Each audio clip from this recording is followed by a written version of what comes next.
राधे राधे, नमस्ते, good morning. मैं नम्रता स्वागत करती हूँ हिंदी टीचर्स एकेडमी में।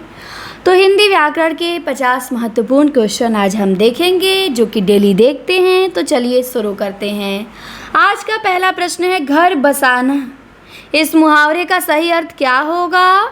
तो इसका सही अर्थ हो जाएगा विवाह करना। घर बसाना, विवाह करना। इसके बाद वह स्त्री जिसके पति ने दूसरी शादी कर ली हो क्या कहलाएगी? तो वो स्त्री जिसके पति ने दूसरी शादी कर ली हो वो अधियूढ़ा कहलाएगी। इसके बाद है और इस शब्द युग्म का सही अर्थ क्या होगा? तो और का मतलब होता है तरफ, और का मतलब होता है तथा। तो ध्यान देंगे। मुगल का स्त्रीलिंग क्या होगा? मुगलानी होगा। मुगल का स्त्रीलिंग मुगलानी। प्रायः ऐसे अवसर आते हैं जबकि लोगों को अपना मत बदलना पड़ता है। वाक्य शुद्ध है कि अशुद्ध है? एकदम शुद्ध है। शस्य श्यामला शुद्ध ऐसे लिखा जाता है, देखेंगे। शस्य श्यामला आनुषंगिक होता है। शुद्ध शब्द क्या होता है? अनुषांगिक नहीं, आनुषंगिक। अनिष्ठ एकदम शुद्ध शब्द है। कनिष्ठ, अनिष्ठ कनिष्ठ, कनिष्ठ नहीं कनिष्ठ। तो कनिष्ठ भी शुद्ध शब्द है। ज्येष्ठ भी शुद्ध शब्द है। पृष्ठ भी शुद्ध शब्द है। यथेष्ट, यथेष्ट नहीं होता है, यथेष्ट। इसके बाद संतुष्ट, ये भी शुद्ध शब्द है। षष्ठ, ये भी शुद्ध शब्द है, षष्ठ। मनः कामना एकदम शुद्ध शब्द है, मनः कामना। मनः साधना ये भी शुद्ध शब्द है। मनः कामना, मनः साधना दोनों शुद्ध होता है। इसके अलावा जो भी देगा वो गलत देगा। तो ध्यान देंगे, मनः कामना, मनः साधना। इसके बाद पूछा गया है पवन और विनय, इनमें कौन सा लिंग होगा? तो पवन और विनय उभय लिंग है। पवन और विनय में लिंग क्या होगा?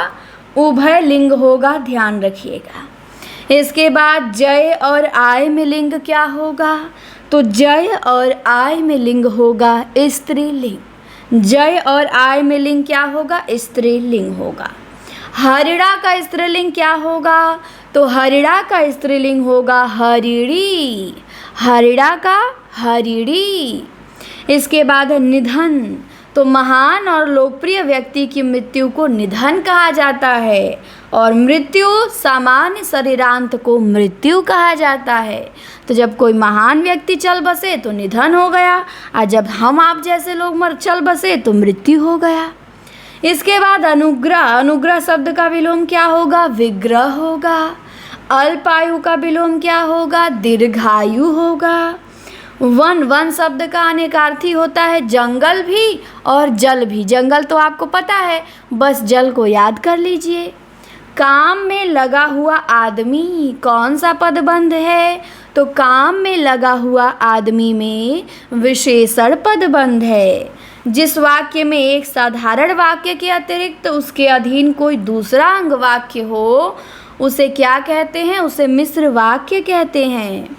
पुरुषोत्तम और पुरुष सिंह में समास अधिकरण तत्पुरुष। पुरुषोत्तम पुरुषों में उत्तम, पुरुष सिंह पुरुषों में सिंह, अधिकरण तत्पुरुष। नर रत्न और नर सिंह में समास, तो दोनों में कर्मधारय समास। नर रत्न नर सिंह कर्मधारय। मैंने हरि को बुलाया, इसमें कारक होगा कर्म कारक। मैंने हरि को बुलाया। आद्यांत का संधि विच्छेद क्या होगा? तो आदि प्लस अंत होगा आद्यांत। साष्टांग का संधि विच्छेद क्या होगा? तो स प्लस अष्ट प्लस अंग जब मिलेगा तो साष्टांग बनेगा। साष्टांग का स प्लस अष्ट प्लस अंग। मंत्री में संज्ञा जातिवाचक है। अधिकारी में वचन, अधिकारी का बहुवचन क्या होगा? तो अधिकारी वर्ग होगा। अधिकारी का बहुवचन अधिकारी वर्ग। बहुत इंपॉर्टेंट क्वेश्चन। रूप के अनुसार क्रिया विशेषण के भेद 3 होते हैं। प्रयोग के अनुसार क्रिया विशेषण के भेद 3 होते हैं। तो रूप और प्रयोग के अनुसार क्रिया विशेषण के कितने भेद होते हैं? तो 3 होते हैं, ध्यान रखिएगा। इसके बाद है अधिक प्रयत्न से उच्चारित होने वाले व्यंजन क्या कहलाते हैं? तो जो व्यंजन अधिक प्रयत्न से उच्चारित हों वो महाप्राण कहलाते हैं। डाकिया चिट्ठी लाया में क्रिया कैसी है? तो सकर्मक है। डाकिया क्या लाया? चिट्ठी लाया। माँ ने पिताजी से सामान मंगवाया, यहाँ क्रिया का कौन सा रूप है? तो प्रेरणार्थक क्रिया है। माँ ने खुद नहीं लाया, पिताजी से मंगवाया, तो प्रेरणार्थक क्रिया हो जाएगी। श्याम पत्र लिख रहा था, इसमें काल कौन सा है? अपूर्ण भूतकाल है।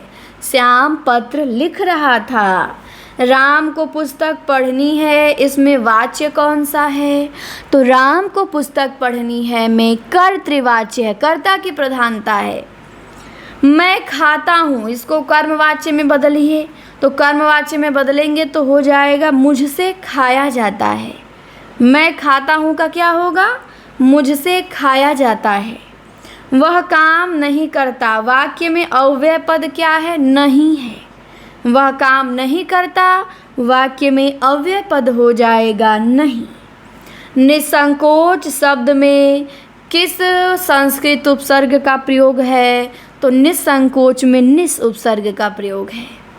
खिदमत, कातिल, कायदा, कसूर, तकदीर किस भाषा के शब्द हैं? तो ये सब अरबी भाषा के शब्द हैं। खिदमत हो गया, कातिल हो गया, कायदा हो गया, कसूर हो गया और तकदीर हो गया। फिर हैं शब्द का तत्सम क्या होगा? तो हैं शब्द का तत्सम होगा संति। हैं पे अनुस्वार लगा होना चाहिए तब संति, और है का तत्सम होगा अस्ति। ये बहुत इम्पोर्टेंट है। हैं का तत्सम संति और है का तत्सम अस्ति। ककंड नहीं, कंकड़ नहीं, कंकड़ है। कंकड़ शब्द का विश्लेषण क्या होगा?